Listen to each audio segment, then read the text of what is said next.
Hi, I'm Molly Wood, and welcome to the Buzz Report, the show about the tech news that everyone is talking about. This week, yes, Virginia, Macs can get malware. The war on Sony goes on, and one of the easiest punchlines in tech is soon to be history, forever. But first, it's the Gadget of the Week. The Gadget of the Week is the new Barnes & Noble Nook Simple Touch Reader. It's meant to be kind of a Kindle killer. It's a smaller Nook with a black and white e-ink screen like the Kindle, but it's a touch screen.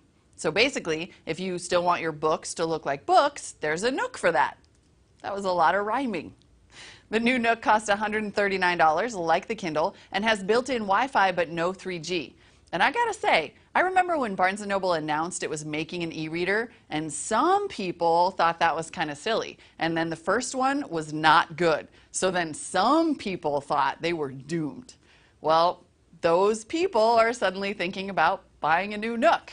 So enjoy that last laugh, Barnes & Noble. And now for the news.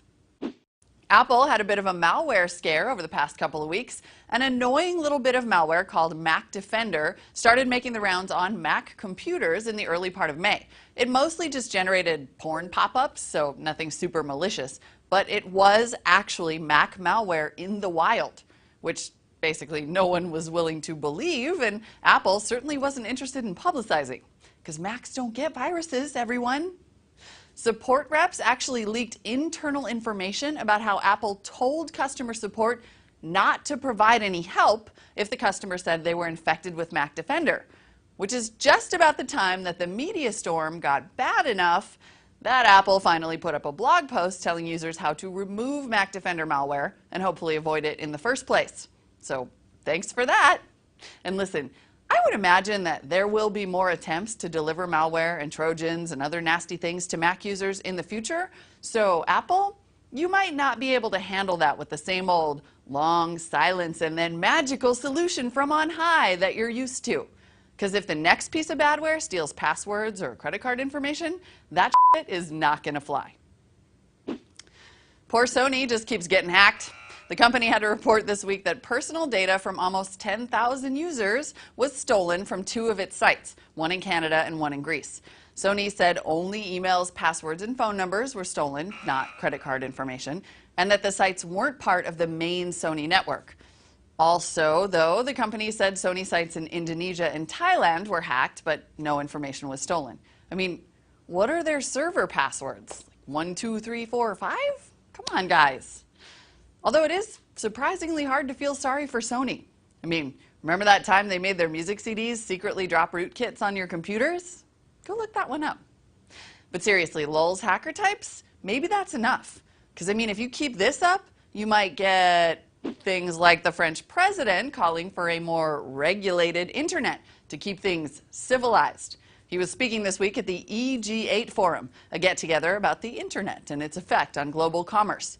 He seemed generally to indicate that net neutrality was a bit naive, intellectual property rights are king, and everyone just needs to be reasonable about things like France's 3 strikes law, which lets private industries accuse citizens of piracy without due process and can result in those citizens getting kicked offline completely.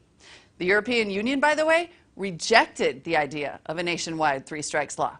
So see, civilized and reasonable tend to mean different things to different people. But merci anyway, Monsieur Sarkozy. And finally, tech unicorns are officially an endangered species. The white iPhone came out, and now Duke Nukem Forever has gone gold. Yeah, that means the code is done, the game discs are being burned, the trailers are out, the marketing is happening. June 14th, people, the date is set. What could possibly delay it now? Too easy. And that's the Buzz Report for this week, everyone. I'm Molly Wood, and thank you for watching. This looks like a little Joey pouch. Oh, I love them. I like that. Or I could do my Napoleon.